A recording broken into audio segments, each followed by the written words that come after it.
Možemo da... Mija, draga! O, pa Rastislava! Evo, daj ti meni reci, kakav je to 4G na koji si išla prošle godine? Ma joj, pa Rastislava, to ti nije 4G, to ti je 3D! Da, 3D! A šta je to? Joj, pa 3D to ti znači, dakle, duša, društvo i...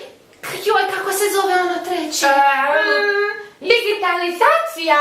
Da, digitalizacija, društvo, duša i digitalizacija!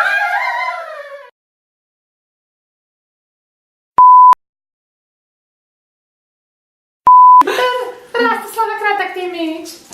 Mija, draga, pusti me na miru.